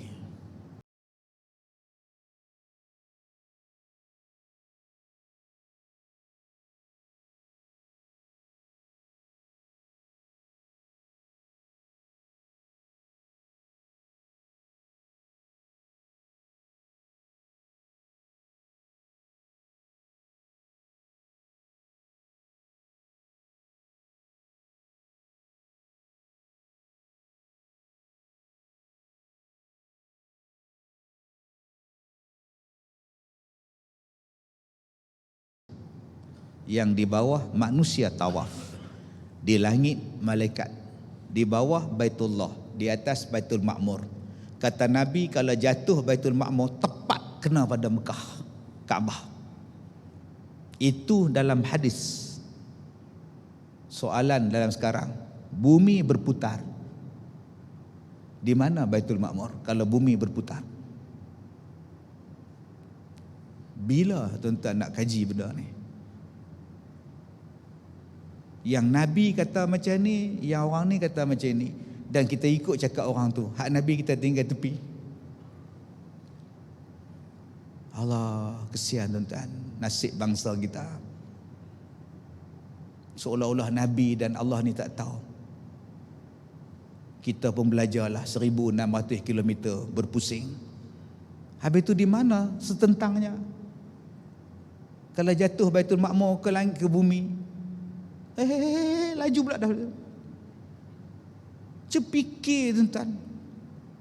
Allah kata dah tadi, kami turunkan Al-Quran pada kamu untuk bawa cahaya. Kamu tolak dia, kamu gelap. Akhirnya kita menolak Al-Quran tanpa kita sedar. Saya baca dalam jurnal, baca dalam majalah, saintis menemui air di planet Marikh,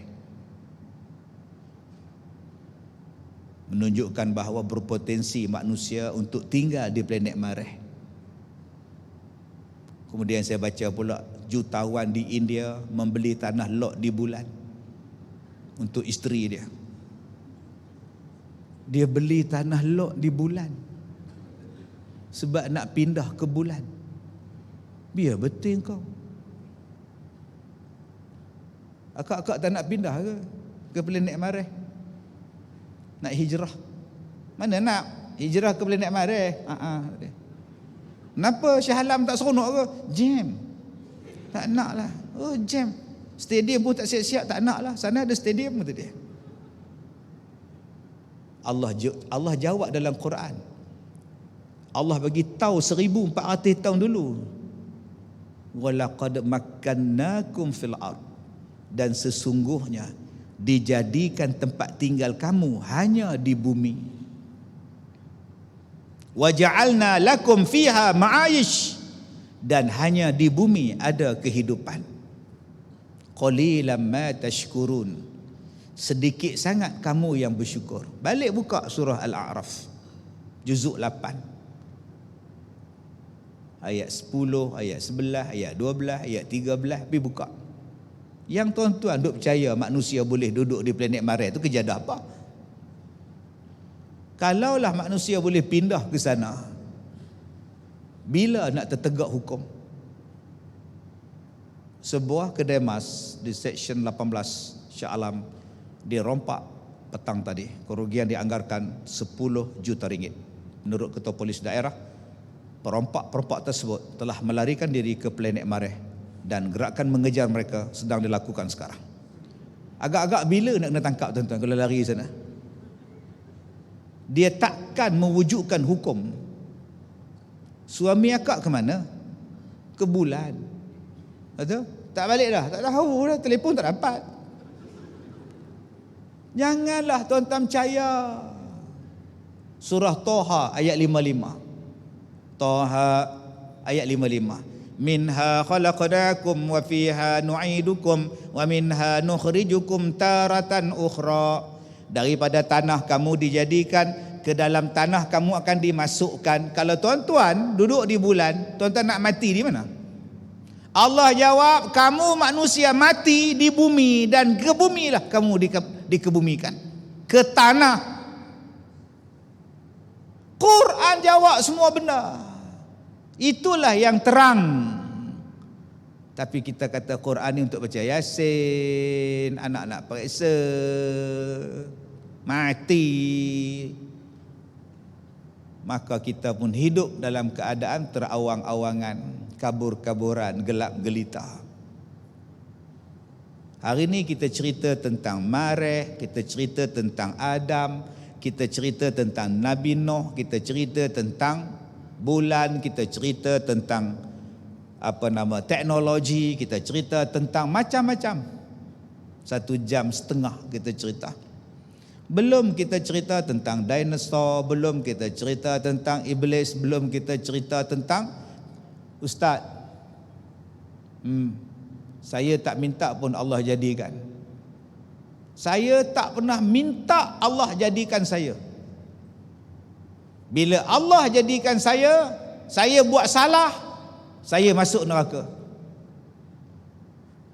Saya tak minta pun Ustaz. Kenapa Allah jadikan saya? Tuan-tuan nak jawab apa? Kalau orang tanya macam tu. Kita kata apa? Betul juga. Ada lagi dahsyat. Ustaz, ya. Ustaz tahu apa jadi pada saya? Tak tahu. Saya kena rogol. Inna lillahi wa inna ilaihi raji'un. Ustaz tahu umur saya berapa tahun kena rogol? Tak tahu. 9. Sampai bila Ustaz tahu? Mana saya tahu? Saya jumpa akak baru hari ni. Sampai 15 tahun. Allahu akbar. Ustaz tahu siapa yang rogol saya? Tak tahu. Ustaz tak tahu kan? Abang saya. Soalan saya pada Ustaz. Ustaz kata Allah Maha Pengasih. Kenapa Allah biarkan budak 9 tahun dirogol? Kalaulah dia tanya pada akak macam tu, akak nak jawab apa? Ya tak ya juga ya. Tuhan ni penyayang ke? Apa yang tuan-tuan nak jawab? Segala soalan-soalan tuan-tuan ada dalam Quran. Ada dalam hadis.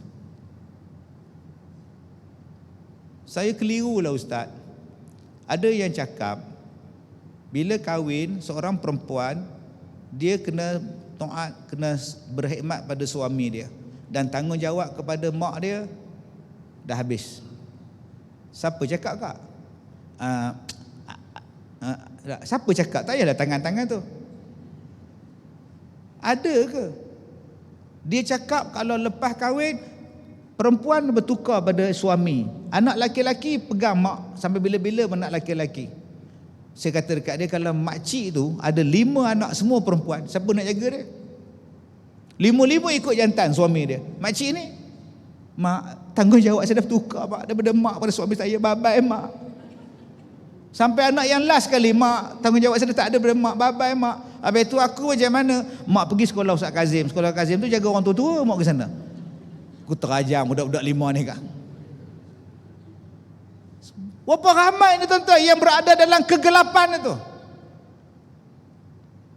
Quran bagi jawapan. Sebenarnya perkahwinan tidak mengurangkan tanggungjawab, sebaliknya perkahwinan menambahkan tanggungjawab. Tu kena ingat. Mak aku pun aku kena jaga, suami aku pun kena jaga, isteri aku pun aku kena jaga, mak pak aku pun aku kena jaga. Baik jantan, baik perempuan punya anak. Jama. Bukan makna saya dah kahwin, saya dah tak ada tanggungjawab dengan mak saya. Kalau awak bercerai, saya dah tak ada tanggungjawab dengan mak saya sekarang bertukar pada suami saya. Ustaz ya, kena faham ya. Okey, 2 tahun kahwin bercerai, bawa anak gendong balik ke rumah. Mak, Abang Bidin ceraikan saya. Mak dah tak ada tanggungjawab dengan kau, berambus. Oh, kena kat engkau, bye-bye mama. Kena kau janda, cari mak juga engkau. Nak mengasuh anak engkau, datang jumpa mak. Mak, bibik lari mak. Aku dah tak ada tanggungjawab, bela cucu balik. Inilah gunanya ceramah. Inilah gunanya majlis ilmu. Inilah gunanya pengajian.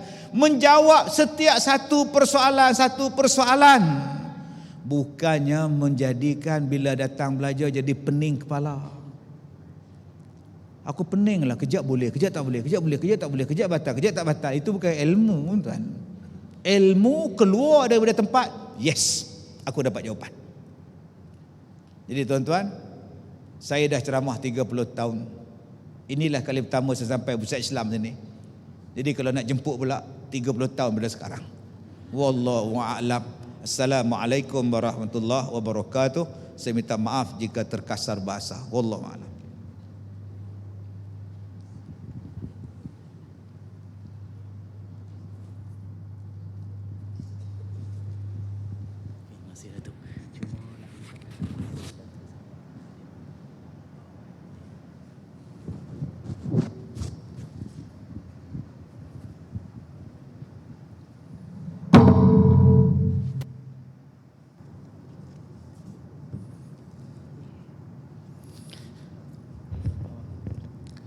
Waalaikumsalam warahmatullahi wabarakatuh. Terima kasih kepada yang berbahagia Datuk di atas ceramah yang telah disampaikan dan terima kasih kepada semua yang hadir. Jadi seperti mana yang saya sebutkan di awal mukadimah tadi, kita ada kuis, jadi 10 soalan saya akan bacakan di sini. Jadi kita bahagi kepada 5 soalan kepada muslimin dan 5 kepada muslimat. Okey, jadi kepada yang cepat dan tepat boleh datang ke pentas untuk mengambil hadiah bersama dengan Datuk. Jadi kita teruskan dengan soalan yang pertama untuk muslimin. Satu. Soalannya berbunyi, siapakah nama sahabat yang mencadangkan tahun hijrah bagi umat Islam?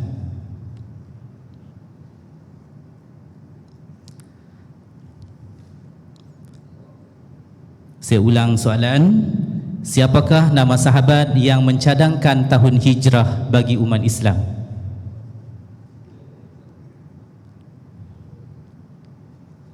Saidina Umar Al-Khattab. Ya, betul jawapannya. Baik, sila tuan untuk mengambil hadiah. Saya boleh jawab tak?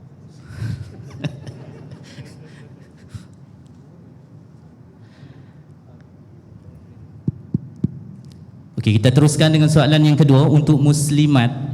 Soalannya berbunyi, siapakah sahabat yang berhijrah dengan Nabi SAW? Ulang soalan, siapakah sahabat yang berhijrah dengan Nabi SAW?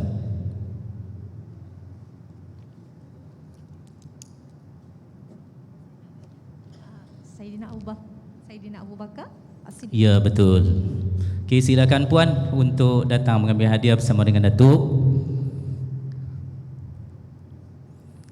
Kita akan soalan yang ketiga, iaitu untuk muslimin pula.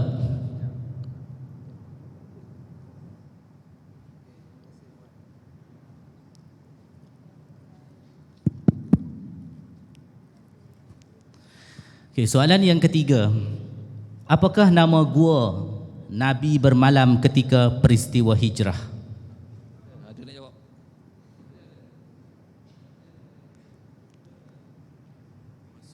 Gua Sul.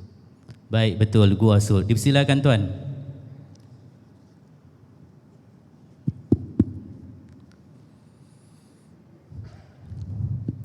Untuk muslimat, soalan yang keempat, bersedia?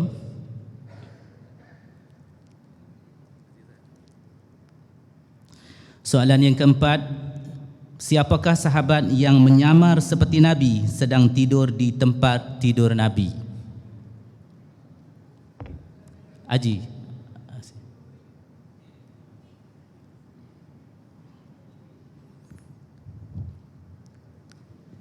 Ali. Saidina Ali. Ya, Saidina baik, Ali. betul. Okey, silakan puan.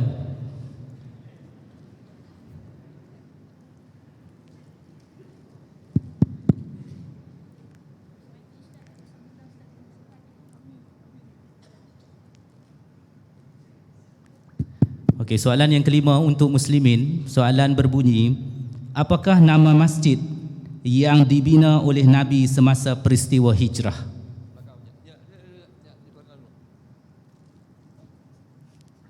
Masjid Quba.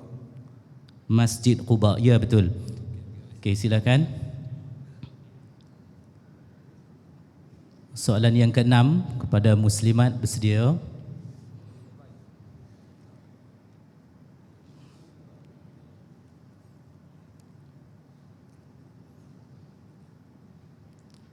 Soalan yang keenam, apakah tema Ma'al Hijrah pada tahun 2021?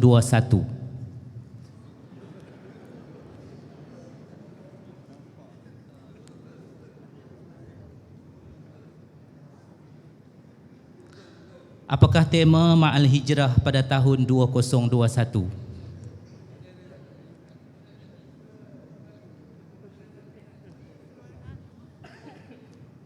Keluarga Malaysia pemangkin kemakmuran. Salah puan. Tahun lepas puan. Bukan tahun ni. Tahun ni 2022. Tahun lepas 2021. Ummah Rabbani Negara Harmoni. Ummah Rabbani tu dah betul dah. Sikit lagi. Sila Haji sebelah sana Haji.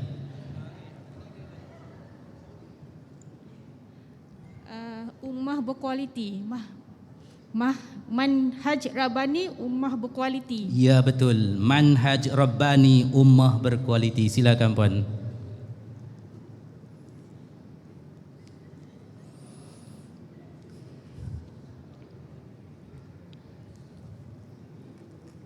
Okay, terima kasih puan ya.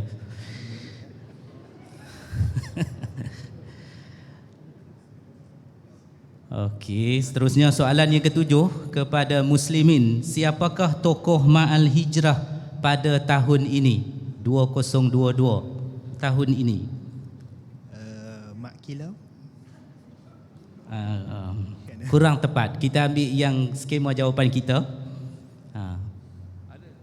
Siapakah tokoh Ma'al Hijrah pada tahun ini?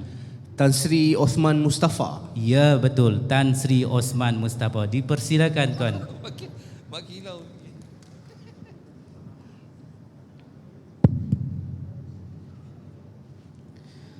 Okay, kita akan ke soalan yang ke-8 kepada muslimat. Soalannya berbunyi, siapakah yang memburu Nabi ketika peristiwa hijrah? Ulang soalan, siapakah yang memburu Nabi ketika peristiwa hijrah? Tu tengah mencari tu. Okey. Kalau tak dapat soalan, tak dapat jawab, kita akan pindah kepada muslimin. Silakan muslimat. Ada?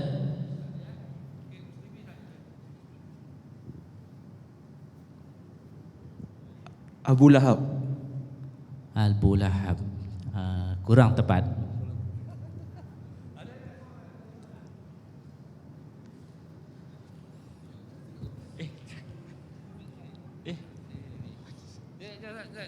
Abu Jahal. Abu Jahal. Abu Jahal pun kurang tepat. Kita ikut skema yang jawapan telah diberikan. Okey, cuba lagi. Muslimat. Ini jawapan muslimat ni.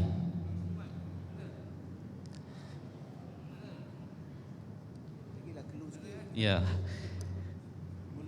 Dia mula dengan huruf S.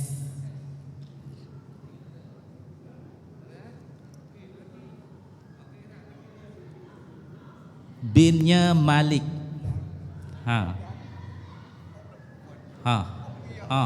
Nu di atas tu ada jawapan. Ya. Suraqah bin Malik. Ya. Betul. Boleh turun ke bawah untuk ambil hadiah bersama dengan Datuk.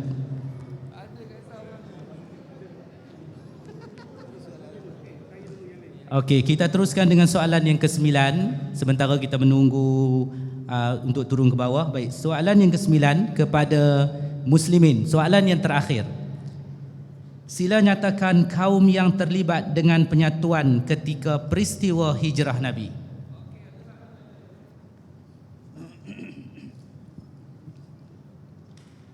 Aus dan Khazraj. Ya, betul. Aus dan Khazraj. Jadi dipersilakan untuk mengambil hadiah. Dan soalan yang ke-10 untuk muslimat yang terakhir.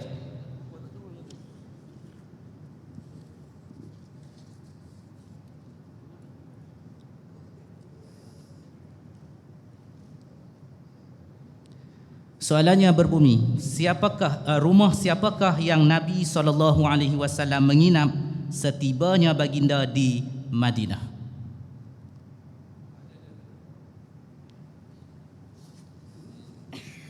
Arkam bin Abi Arkam. Ya, betul. Arkam bin Abi Arkam. Dipersilakan puan untuk mengambil hadiah.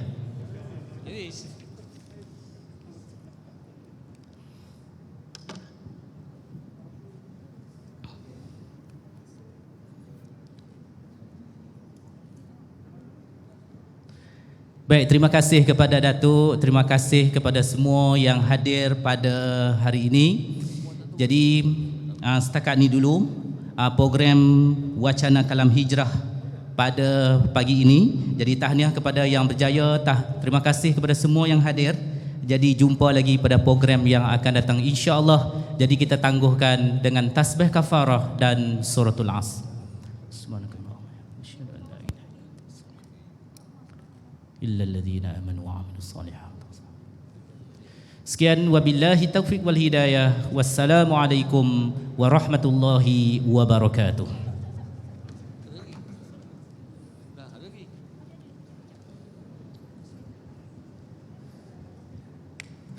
Mana ni belakang ni? Pusing. Benda pusing. Mana? Okey, untuk makluman kepada yang belum untuk buat pendaftaran jam latihan, kita sediakan pendaftaran jam latihan di sebelah sana dan makanan juga ada di sana. Okey. Baik, kepada pemenang yang muslimat yang jawab sebelah atas tadi, sila turun ke bawah untuk mengambil.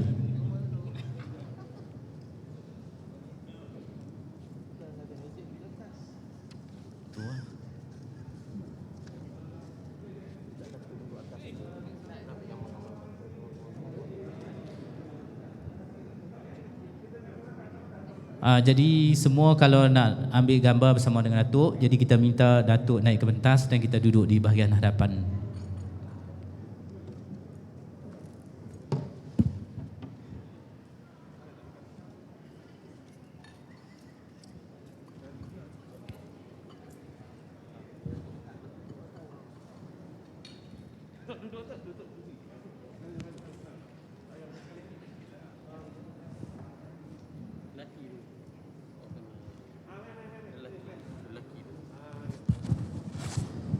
Jadi mohon kepada muslimin berada di sebelah depan ni dan diikuti dengan muslimat ya.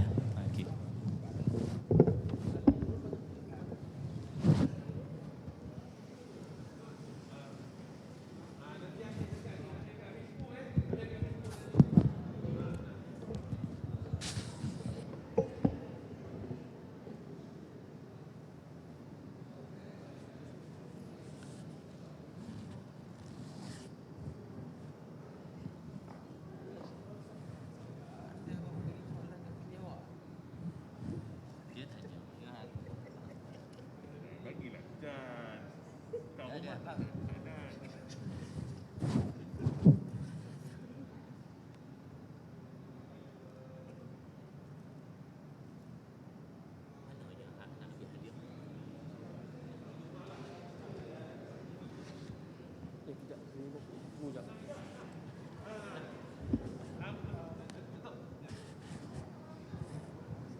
nampak.